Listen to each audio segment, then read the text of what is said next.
धीरे धीरे कदमों से चलती हुई तरुणा जी अपने घर की तरफ बढ़ रही थी। उन्हें इस तरह लंगड़ाते हुए देखकर पड़ोस में रहने वाली सुमन जी ने कहा, अरे भाभी जी, क्या हुआ? लगता है आपके घुटनों में दर्द ज्यादा है। हाँ, बुढ़ापे का शरीर है। दर्द तो यूं ही चलता रहता है।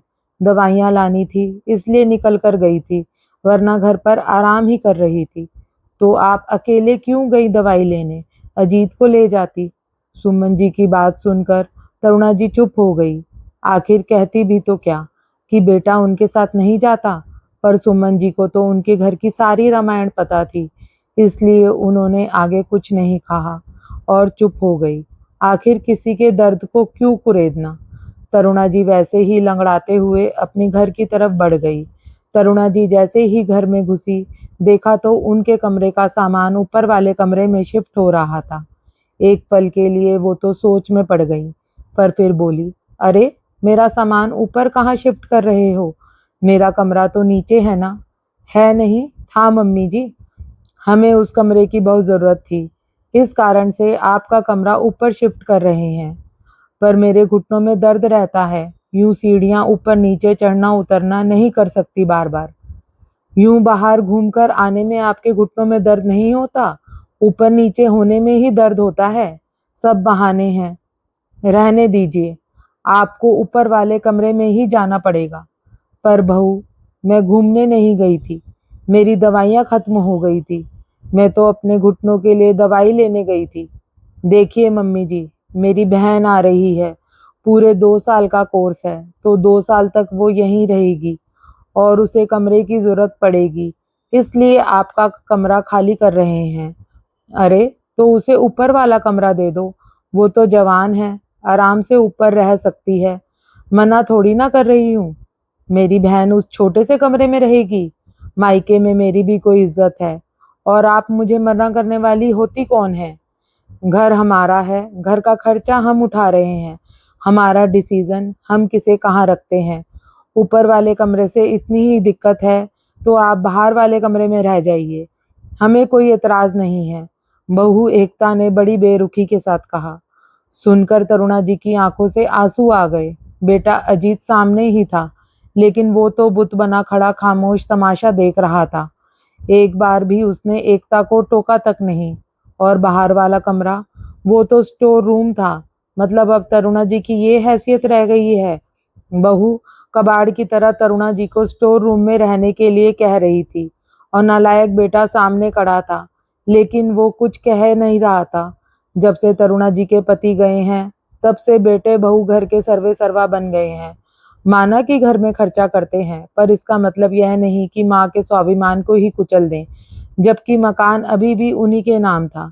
अपनी बहू की जुबान से ज्यादा तरुणा जी को उनके बेटे की चुप्पी चुभ रही थी।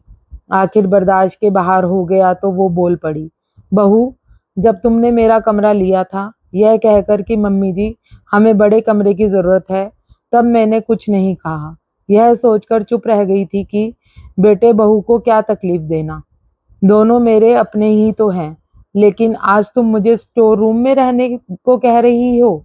शुक्र मनाइए कि स्टोर रूम में रहने को कह रही हूँ, वृद्धा आश्रम में नहीं भेज रही हूँ। एक तो हमारा ही खाती हो, ऊपर से हमें ही सुना रही हो। बस करो बहू, बहुत बोल लिया तुमने। यह घर आज भी मेरा है। तुम यह मकान अपने दहेज में नहीं लाई थी। और हाँ, चुपचाप अपना कमरा भी खाली करो। मैं अपने कमरे में वापस शिफ्ट हो रही हूँ। अच्छा, घर का खर्चा तो हम ही कर रहे हैं, तो आपकी दो बातें क्यों सुने? आज के बाद सुनने की जरूरत भी नहीं है। अगर इस घर में रहना है तो किराया दो, वरना घर खाली करो, चले जाओ। मैं किराएदार रख लूंगी। मेरे घर का खर्चा मैं खुद निकाल लूंगी। मम्मी, तुम अपने बेटे को इस घर से निकलने के लिए कह रही हो? वाह बेटा, इतनी देर से तेरी बीवी जब मेरी बेइज्जती किए जा रही थी, मुझे वृद्धा आश्रम छोड़कर आने की बात कर रही थी, तब तुझे सुनाई तक नहीं दे रहा था। और मैंने तुम लोगों से किराया क्या देने को कह दिया, तुझे सुनाई देने लगा। मुझे कुछ नहीं सुनना। अब तक यही सोचती रही कि काश एक दिन तुम लोग मुझे समझोगे, पर वो दिन कभी नहीं आया। शायद मुझे अकेले रहने से डर लगता था, पर अब नहीं। अब यूं बेइज्जत होकर साथ रहने से अच्छा है स्वाभिमान के साथ अकेली ही रहूं। अब जो भी निर्णय लेना है फटाफट लो और कमरा खाली करो बस। यह सुनकर बेटा बहू की हालत खराब हो गई। इतनी जल्दी कहाँ जाएंगे? दोनों फटाफट माँ के पैरों में पड़ गए। हमें माफ कर दो मम्मी, प्लीज हमारे साथ ऐसा मत करो। पर तरुणा जी ने मन पक्का कर लिया था। वह झुकने को तैयार नहीं हुई। निरादर की 2 रोटी से तो स्वाभिमान की 1 रोटी भली। और भला काश के इंतजार में जिंदगी क्यों बितानी। और आखिरकार अजीत और एकता उसी घर में ऊपर वाले 2 कमरों में शिफ्ट हुए और आज भी उसका किराया दे रहे हैं, जबकि नीचे का वो 1 कमरा किसी और को तरुणा जी ने किराए पर दे दिया। रही बात एकता की बहन की, तो वह हॉस्टल में रहकर अपनी पढ़ाई कर रही है।